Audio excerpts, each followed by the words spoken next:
Alright, let's start from the beginning. I was born in the Netherlands in this ghetto town called Almere, into an Indian family. My parents were hardworking immigrants that made a lot of sacrifices, which meant that we had to live our lives on a tight schedule, making realistic career choices without ruining our marriage prospects. I was scared to death to ride my bike home after failing a math test. Education was everything. It was so important that I genuinely thought it defined my self-worth. No degree? You're useless. It affected my confidence in every little decision I made. As a teen, I thought I would have a Master of Science and have an arranged marriage by the age of 23 and have at least 2 kids, maybe more, by the age of 27.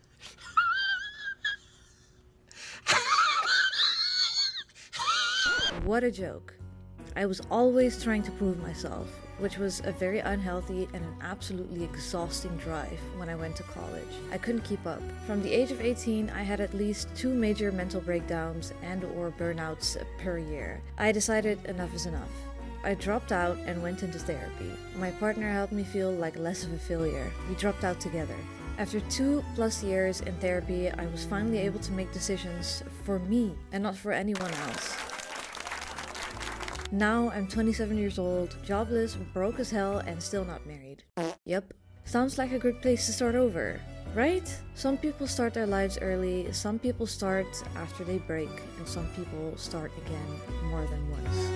This video is for anyone that feels behind, that thinks they missed their chance, for anyone quietly asking themselves, is it too late? Or even, am I too old? Starting over doesn't look impressive. It looks messy, it looks empty, it looks like uncertainty. And if you're 27 or 28 or 35 or 45, that uncertainty will definitely start feeling heavier. You don't just compare yourself to your past self, but you also compare yourself to everybody else's highlight reel. My sister's a doctor and my brother is a software engineer, so that doesn't help matters much, does it? Last year I applied to college, online college, to get my Bachelor of Science in Applied Psychology, which for me was a huge decision to make in my late 20s. And here's what most of you will want to hear. Going back to college at the age of 27 is not too late.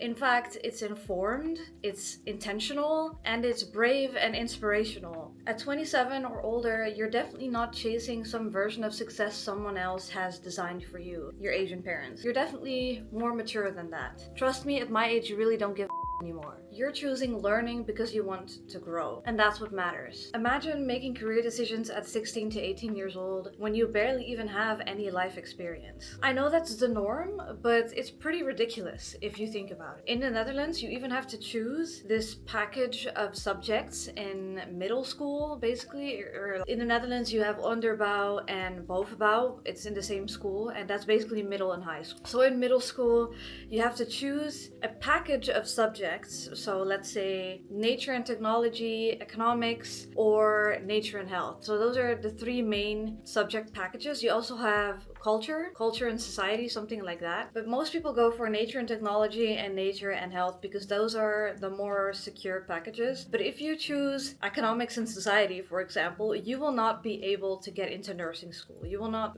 have biology in your package, you will not have physics in your package or chemistry. You're missing those subjects in high school. So if you eventually change your mind and want to study physics at some point, you won't be able to do that because you chose economics when you were 14 years old. And most 14-year-olds, I'm sorry if you're 14 years old and you're watching this, but most 14-year-olds are definitely not capable of making huge life decisions. A 14-year-old should not be allowed to make huge career decisions like that. So our school system is pretty ridiculous in that sense. If you make such decisions at 14 years old, you're very likely to change your mind and eventually live in regret for at least a couple of years. Anyways, at this point in my life, I've been an industrial engineer, a business student, a barista, a hotel housekeeper, a CPS call center worker, a data analyst in training, an advertising executive, and probably more. I'm probably forgetting a couple of things.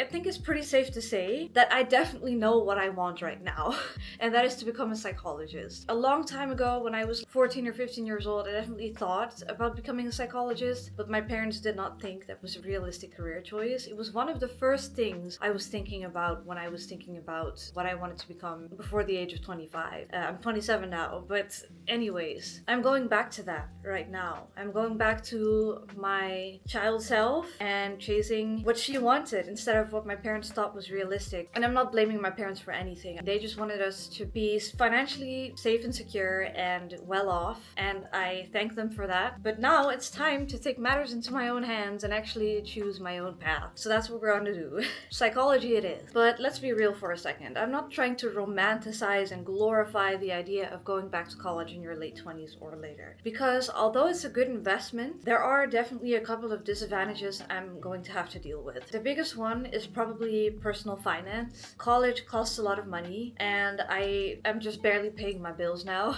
And I definitely don't have the time and energy to be working full-time next to college and health issues I'm still working on. So financial planning and strict budgeting is definitely key. By the way, subscribe if you want to support me. I really need it. It does help. If you've seen my last video about my New Year's resolutions, you probably know I've struggled with prioritizing my health in the past. So I definitely need to set boundaries and set a couple of rules for myself when planning my homework and prepping for exam. Getting back into the habit of studying will definitely not be easy when you're older, so I'm giving myself time to adjust with some self-compassion. And lastly, there's going to be people that will give you their 2 cents about wanting to start over.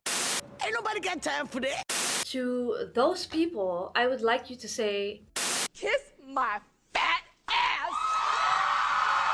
boundaries. You don't need that negativity in your life. Block them out. Hey, I'm sorry I didn't see you there. I was too busy blocking out the haters. I don't know, I just don't think this is like great for me. I don't want to do it. Don't you think any job interview... Goodbye.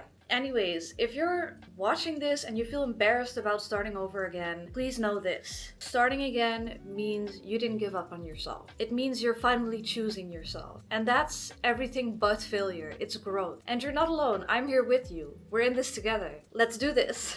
Thank you so much for watching this video. Don't forget to like, comment, share, subscribe if you haven't already. I'll see you in my weekly vlog on Saturday this week. Click the bell icon to turn on notifications, and I'll see you then. Love you.